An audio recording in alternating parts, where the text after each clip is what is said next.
धाकी धागे ना धागा ते नागे ना ता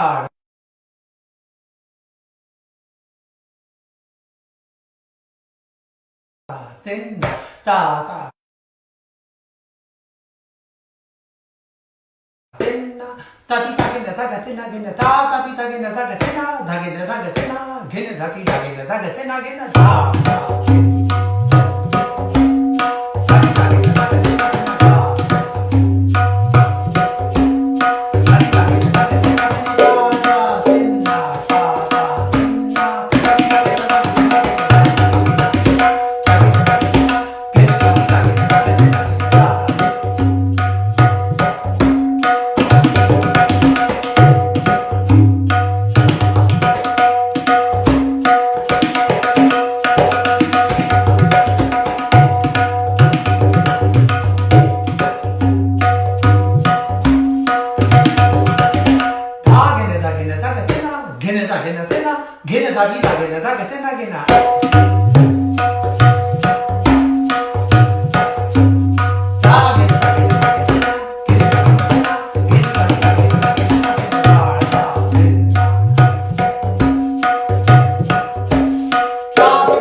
playing a little bit before we get going.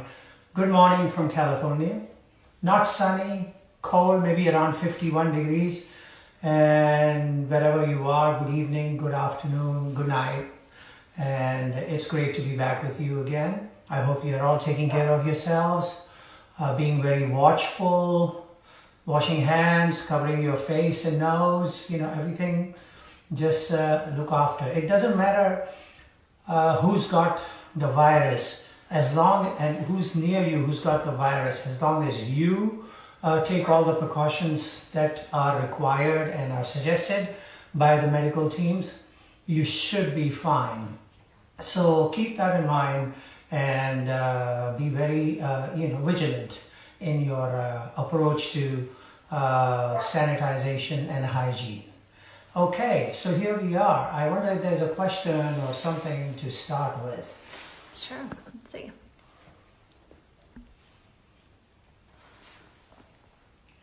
By the way, I just want to tell you at the helm of this little venture with you is my daughter Anisa Qureshi. Is on the other side of the screen, so you can't really see her, but she's been very helpful, and so it's with deep gratitude that I say that. Thank you, Anisa. Thanks. So what we got? Oh, will you please explain the tir-kit in different gharanas? The tir-kit in different gharanas. Okay, let's start with the present. So when you start with the present, the tir-kit has varieties in it which have been now used and practiced by practically all the gharanas. I have to say that because in my opinion, what I've seen, it appears to be true. So when you first start, you're all, at least the way I learned it, so it was da, te, te. So, and so just playing da, te, te, da, it didn't work because it's a triplet, and in fours, that practice did not work. And also just playing da, te, te, da, te, te, da, te, te, da, te, te, da, te, te, da, te, te. It creates a kind of a hesitant flow, and so it does not give you the smooth, raw feeling. So always dha te re ki te taka dha te re ki te taka dha te re ki te taka. That's what I began with. So dha.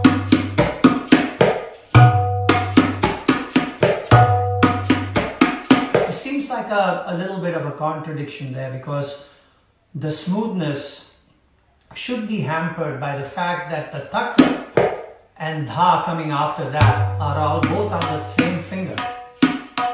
So it becomes a little bit difficult to figure out why it is that even doing dha te re ki te tak at a faster tempo creates the smoothness that you're looking for, even with this little issue there. So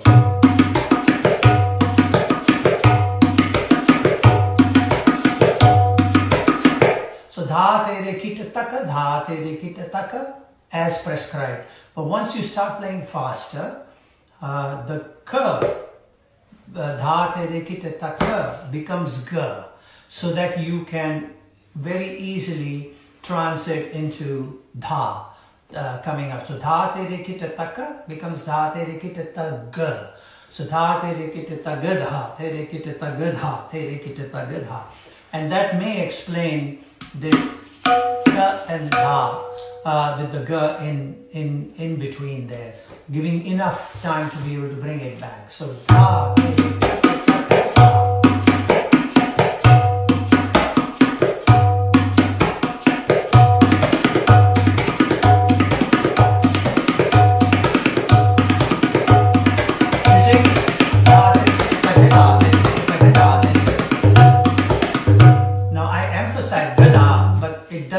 That way. That ga is like a grace note. So you just barely touch it before hitting the dha. Dha is your main goal. So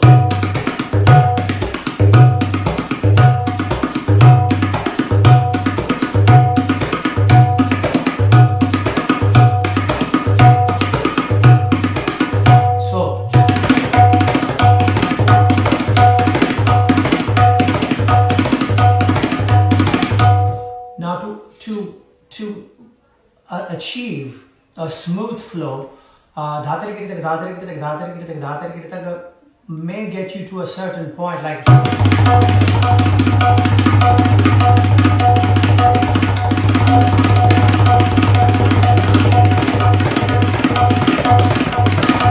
but it's still kind of hesitant. It's not the smooth flow.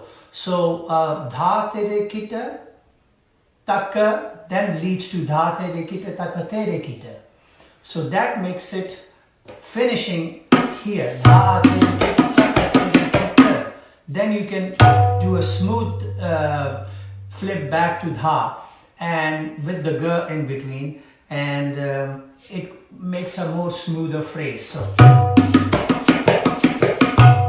dha tere kita taka tere kita dha. So dha tere kita taka tere kita dha kita dha.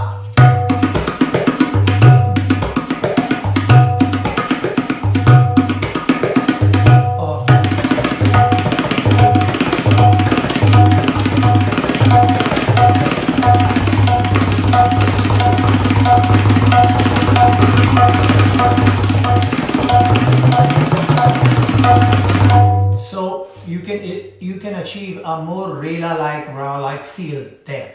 So that is a good combination. So that's one style.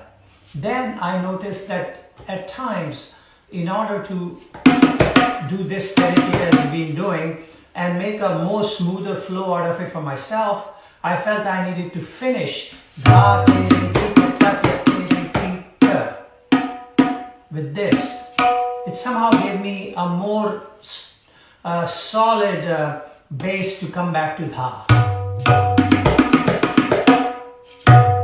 If I went dha tere kita taka tere kita, then to play dha I had to do a couple of things. Move the middle finger up, make sure this is in the right place, and do that. But if I did dha tere kita taka tere kita, I can already place this in the place where it needs to be for dha. So that makes for economy of movement and easier flow of things.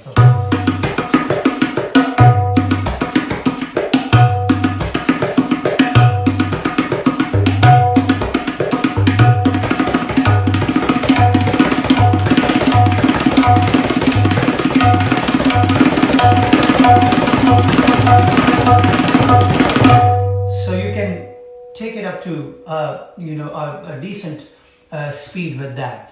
Then comes, of course, the finger tir-kit, which makes possible to play beautiful qaidahs like or dha dha tir-kit.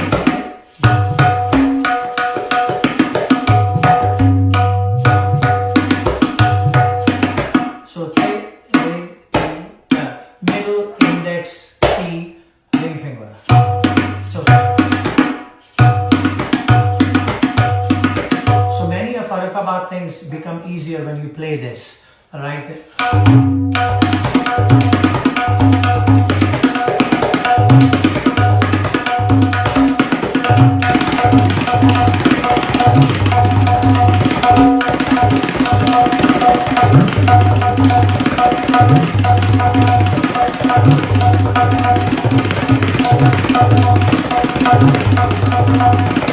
So that frees up your fingers to be able to not only do tir-kit but dhina tir-kit, what I call ne,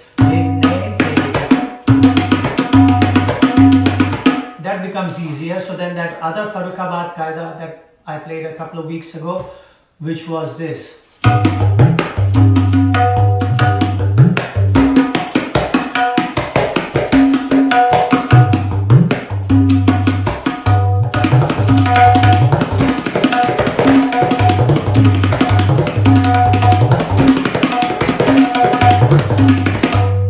So this tir-kit becomes an easier prospect by playing this tir-kit.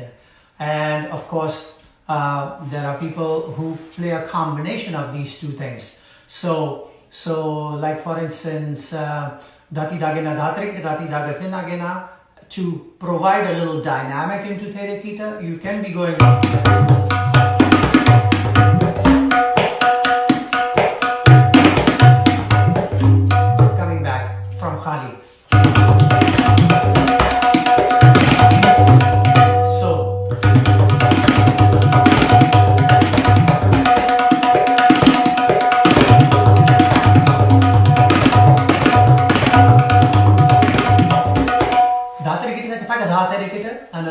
combination. So there is a finger tir-kit possibility there.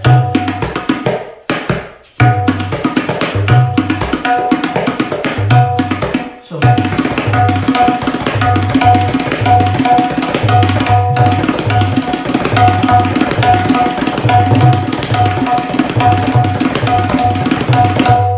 sometimes, in order to create a more punchy effect, I go da tit da tit.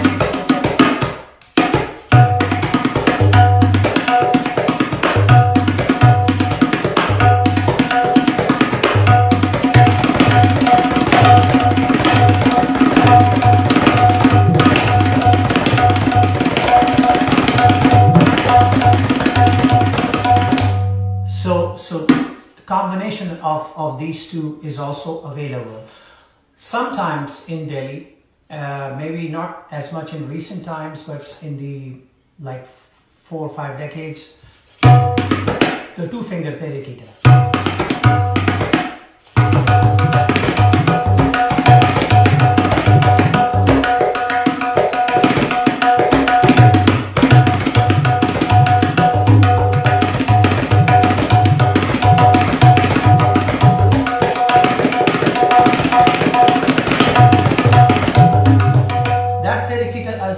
A little bit of a hindrance when you want to have a smooth tir-kit or vistars going, but it's a challenge to be able to play it. So those three, in my opinions, are there, and you can combine them as and when it is convenient for being able to play combinations of phrases.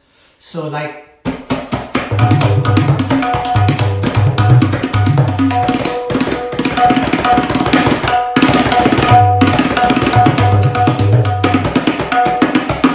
it's a combination. Yeah.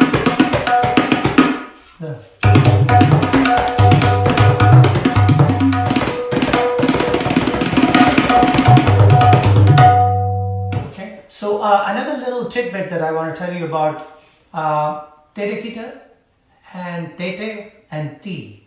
I was once, I must have told you that Ustad Zakir Hussain used to come and stay at our home every now and then, and I would watch him practice after I came back from school, and he would religiously practice every day, even at the age of like 80 something. It was his routine to do that. So one of the times I remember I went to a concert with him. He was playing a small private gathering, and he was playing Dhati da, dhati ginati nagina dhati da, and I don't know, maybe it was his whim at that moment that he said that he wanted to create a difference between ti and tete and tir-kit. So he didn't want to go because the same as, so the difference does not come through. So this is tir-kit or tete and ti. So separation, he achieved that separation, I guess, on that day and maybe on other days too, I'm not sure. But he did by putting the T on the top edge of the siyahi. So more like a T as opposed to, so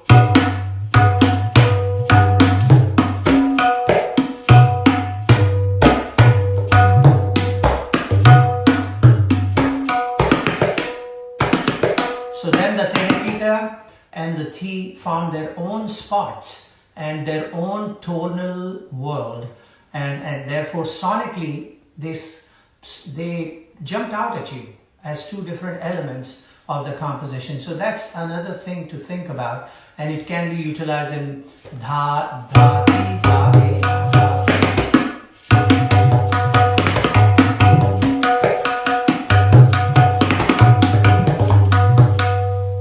And sometimes I used to see my father also use this kind of T when he played the simple kind of like daga dhati dhagena tina dhati dhagena tina gena daga dhati dhagena tina gena daga dhati dhagena. So T.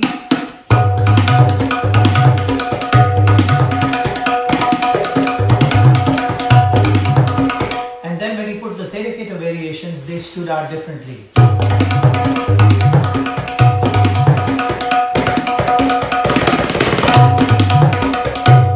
So T and tir-kit are different. So think about that when you know the time is there. So tir-kit, combinations, and so on as it be at what should I say at your convenience.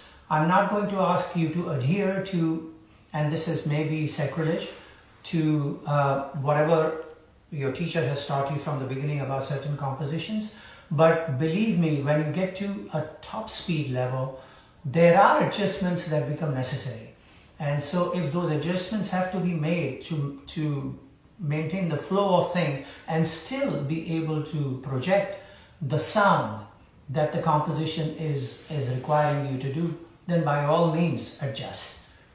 Okay, any other, oh, I'm feeling hot, so I'm going to take this acid jazz thing off. One time I think I wore a purplish Tabla sweatshirt. Today it's a red one. So yeah. All right. I remember once Ranjit Barud Bhai did a TV commercial, "Give me red," and it was about some soda drink. But, so here's red. Any other question? Tips for accompanying classical musicians. Accompanying classical musician. I wish I had a classical musician instrumentalist to talk to who could help me accomplish that. Then it would have probably been a better thing. Well, maybe he'll call in a second. So anyway, so accompanying classical musician. You cannot do one playbook for accompanying classical musicians.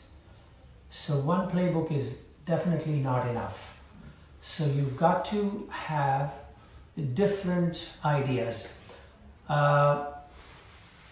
My father, he taught me everything I know about tabla. But when it came to accompaniment, I had to watch him. I had to go to all the concerts. I had to sit either on this side of him or this side of him and listen to him, watch his face, and see how he gauged with the main artist what was coming at him and how he was supposed to react to it, and then what kind of phrases and patterns he needed to be able to react. So that was a spontaneous creative process. So that is something is very difficult to actually teach, because what I found was, at least in my formative years, I remember seeing him play with Pandit Ravi Shankarji so many times. And by the way, this is the centenary year of Pandit Ravi Shankarji, so deep namaskars and gratitude to him for making it possible for Indian music to become a household name all over the world, and for giving me some insight into how I should play as an accompanist. And watching him was a very important lesson. Playing with him, and of course another great maestro whose birthday was a couple of days ago, Ustad Zakir Hussain, his 98th. These two giants were really instrumental in giving me a foundation as an accompanist. And there were others like Pandit Shiv Kumar Sharma, Pandit Hari Prasad Chaurasia, who were also instrumental in being able to not only take that foundation, but then bring it to them and hone my skill with that. I just heard something. What did I hear? I heard something? Yeah. We're waiting for someone's trying to join us. Somebody's trying to Who is it? Oh my god. Hello. It looks like a Nilaj.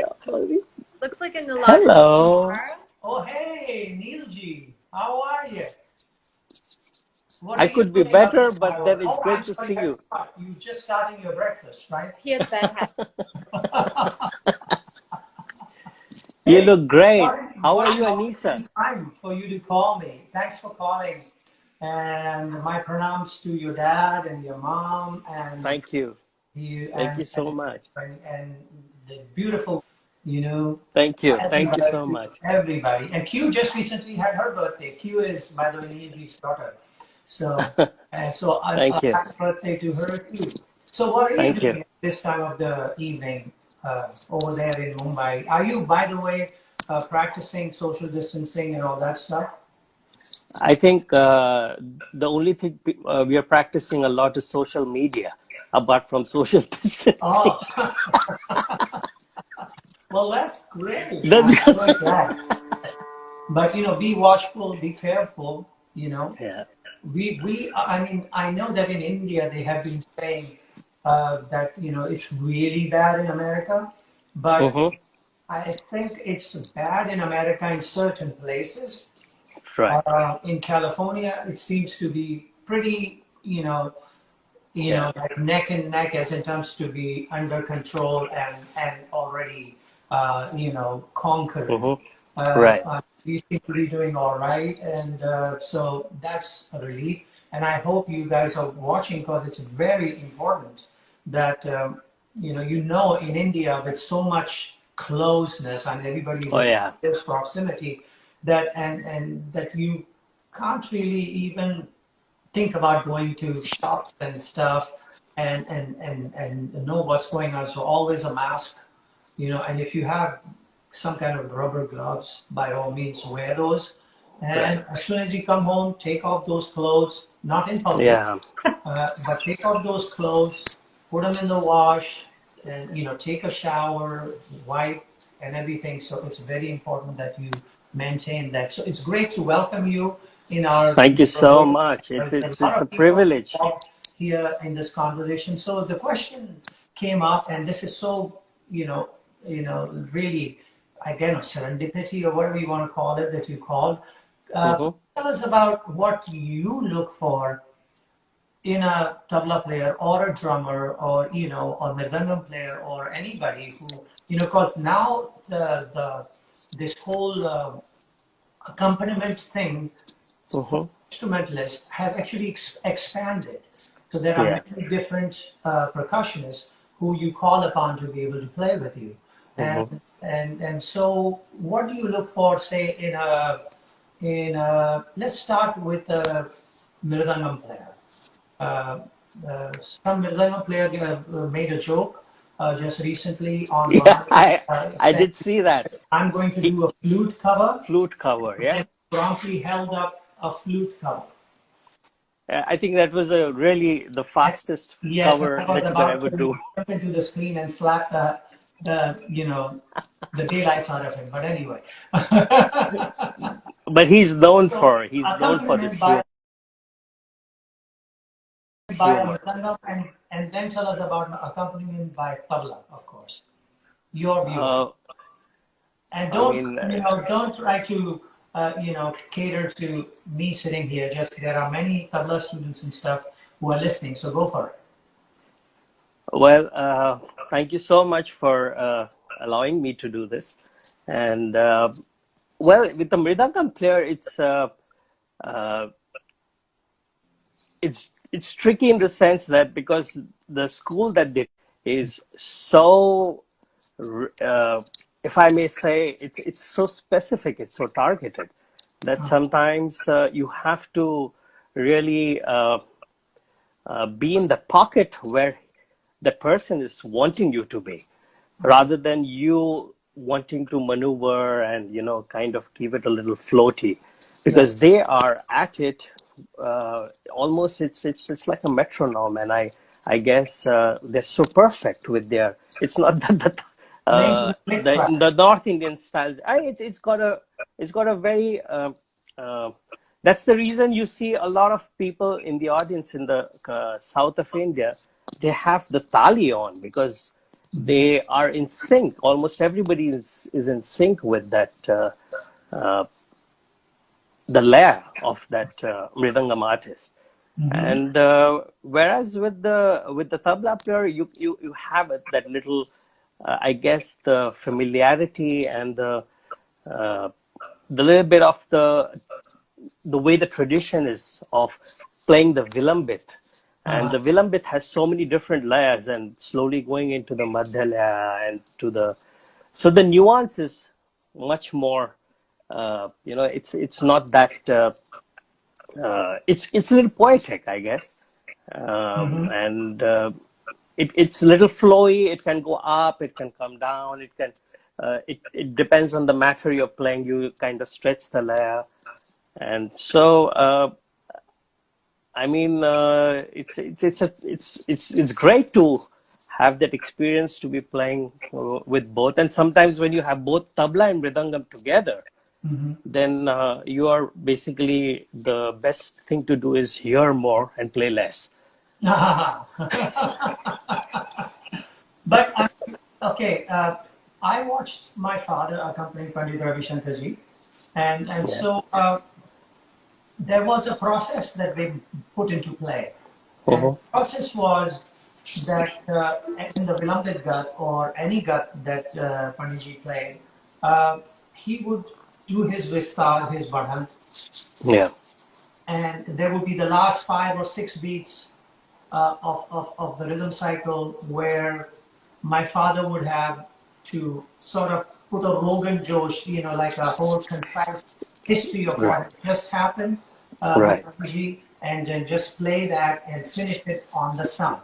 So that, I mean, many tabla players or audiences might feel was just like a mukra he was playing, but the people in the know would see that there was a very special acknowledgement and interaction of what Raviji had just done, and how he just brought it into completion to the sum.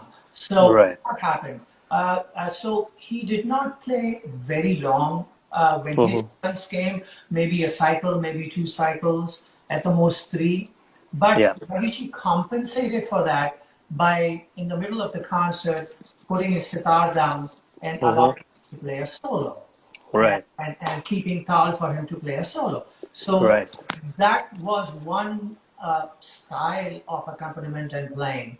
When I was playing with Raviji, that was easy to follow because I watched it from my very childhood. But when I started playing with people like Ustad Ali Akbar Khan Sahab or Pandit and Ustad Vilayat Khan Sahab, it was a whole different thing, because there was an interesting give and take, in a sense that Ali Akbar Khan Sahab allowed the tabla player to play more often. He would do his thing and maybe a couple of things, and then let the tabla player play. And there was no bar on how many bars, how many cycles, how many avartans the tabla player had. That's okay by Ali Akbar Khan Sahab. Vilayat Khan Sahab, on the other hand, was a different visionary on this, and that was, he would play very long. The tabla player would be playing Cheka all the time. But and a lot of people felt that Vilayat Khan Sahab did not allow tabla players to play very much. But I beg to differ there. In the sense that, yes, you did not get to play every so often, every 3 minutes or 5 minutes. But once you did get a chance to play, you were like, okay, go. And somewhat like Ravi Shankarji, he did not actually put his sitar down and keep tal, but he would keep the gut so soft that you could barely hear it. The focus and spotlight was purely on the tabla player. True. So the tabla player played, and he didn't have to play hard, because nobody was playing hard there. It was very soft. And so the opportunity was given, in I would say spades, really. So they both, like Ali Akbar Khan Sahab and Vilayat Khan Sahab, had a different way of doing it. I do have to point out, though, there were other instrumentalists that I played with, and when I started my turn as a tabla player to do my uthans and stuff, 1 avarti, 2nd avarti, probably halfway through the 3rd avarti, the melodic element of the gut changed. Mm. Some other notes were placed in, and then on the fourth avartan, definitely the gut, the notes were being modified a bit, and it took me a while to figure out that that actually was a signal to me as, uh, come on, Mister, get back to home base. So I mean, that was my deciphering of that. But Yeah. maybe you should tell us if that's something that does happen, and if you have seen sitarias practice it, if you practice it to a certain degree, or is it just like you just want to provide a variated version of the gut just to be able to break the monotony and don't sound like a lehra player? What is it? Well, even before I tell you what my thinking on this is, I have to mention that amongst the numerous concerts that you have played with Ustad Zakir Hussain, that one concert I remember as a kid at Suburban Music Circle, or one of these old music circles, and it was at least a 4-hour concert. And for some reason, Khan Sahab broke the strings, if I kind of remember, at least a good 8 to 10 times in that whole 4-hour concert. And each time he would break the string, you would start playing. And at that layer that was there, at that given point of whatever the improvisation was going on, and you would play, and by the time he was tuning, which you were already hearing, and by the time he came to the correct pitch of the string, you all finished it correctly. Just, I mean, it couldn't have been more right with the TI right there. And it was just like you never felt that there was a break. And this is something which I think many of us musicians, growing up musicians, have experienced this amongst the many magical things that we have experienced watching you and hearing you play. And so I So are you think the driving best at the person, point that the tabla player should be a good listener? well, what a tabla player should be, the best person to answer is the person on the first half of the screen. The rest of the people down here should just be listening to, because it's you who has changed how music has to be played, listened to. Don't worry. I will accept your call again another time. It's not a problem. But I mean, there are many tabla players there, and I can tell them. But coming from you, it would hold weight and solidity if you were to tell them what it is that you look for in the tabla player. It would really help them a lot. So and I know it will help me a lot too. So Oh, please. so I mean, cut I the think BS and get to the point. well, I think if there's just one small thing that every instrumentalist, vocalist, musician has a particular layer, has a particular tempo he or she plays the music in.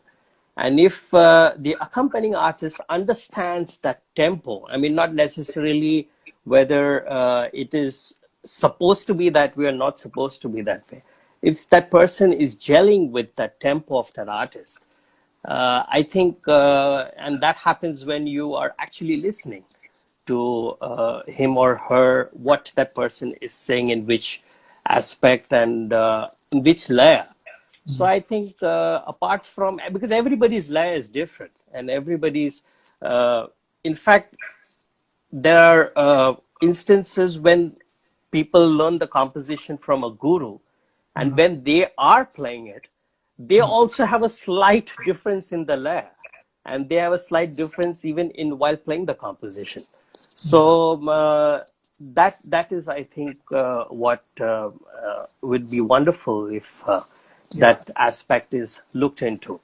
To add to that, what I want to say is I don't believe that long chakradar three highs. Mhm. Well, you keep cutting off a little bit, so I just want to say that I don't believe that long chakradar three highs are necessary uh, uh, in accompaniment at all. A lot of tabla players, young tabla players, should know that it's nice if you play little utans and things, and then finish with a a tea that just kind of is a ribbon time. It shouldn't be the whole complete box. Uh, Right. it should be a ribbon time. So, Right. and it should have elements of what the instrumentalist has just done. Yeah. It should just a basic thing. If an instrumentalist has done a Tishra thing, Oh yeah. over Chatushra, then you must start that way. You should work that way, and you don't have to play like a chakradar long tihai to finish it, but Uh-huh. a little exclamation point at the end is just. Uh-huh. Uh, I like the challenge of being able to finish my tihais at the point of where the mukra of the gut has to be picked up. Oh yeah. Of That course. I enjoy very much doing, and I know it's something that is practiced a lot in South India as well. But Yeah. but it comes from the Dhrupad tradition, Uh-huh. North India, where the Pakhavachi had to be aware of what the Dhrupad was. Now those Dhrupads were long. They had words, shlokas. So when they were sung, say in Dhamar or in Chautal, they would Right. go on for 4, 5, 6 hours. And the Pakhavaji had to be able to play through that and design his Tihai in a way that when the Drupad finished, uh, the Tihai came to the point where the Mukra of the Drupad was taken up. Mm. And so that kind of identified a Pakavaji of note, of great Right. creative ability. And Right. so that's something that I also look for. By the way, Neil Bhai, do you have your sitar there? Yes, I had. It's right here with me. Oh my God. I don't Yeah. know if latency would work in this situation or Yeah. not. Would you play a little bit and maybe I can play along with you, even though my Okay. tabla is like not tuned in D. Uh, Okay. uh, What pitch are I you in? today I'm D for dumb, so I will try to tune to your Pancham or something like that. Okay. Okay. Okay. And I want to be able to. Want me to flip it?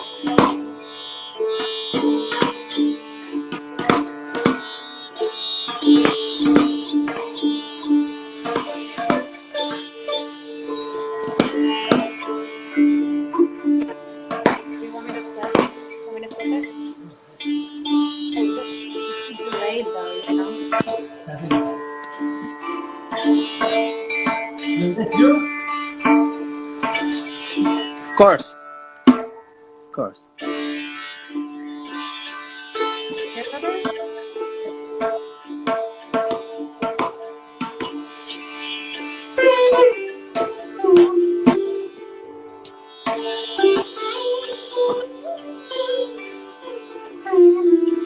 Hey, a left-handed sitar player.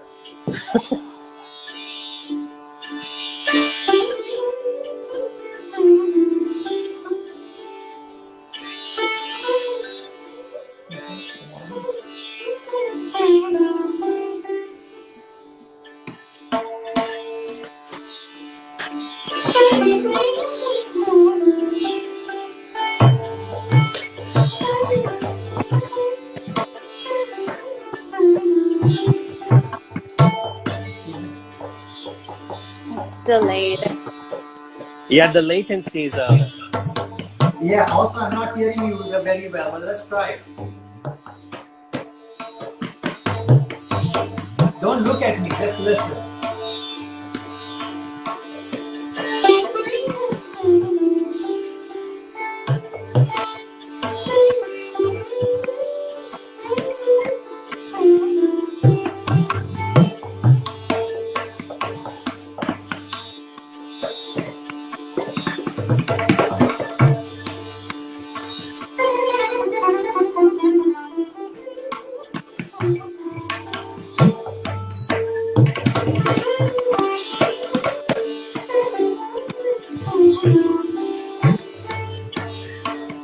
Yeah.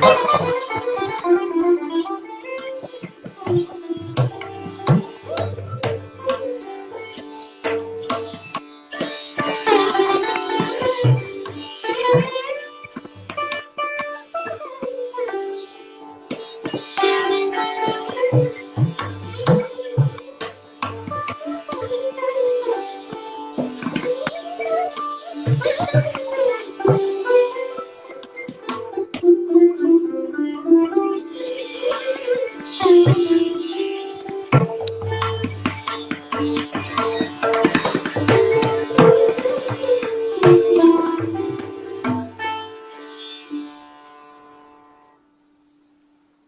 only one person who can manage latency and still come on some, and that's you. Yeah, come on. So It's a little difficult, but yeah, I yeah. know what you mean. It's a little tough to do this. I should, you know, what I could do next time, if and when we do this, is I should have a speaker or a headphone so I can hear you better, and Okay.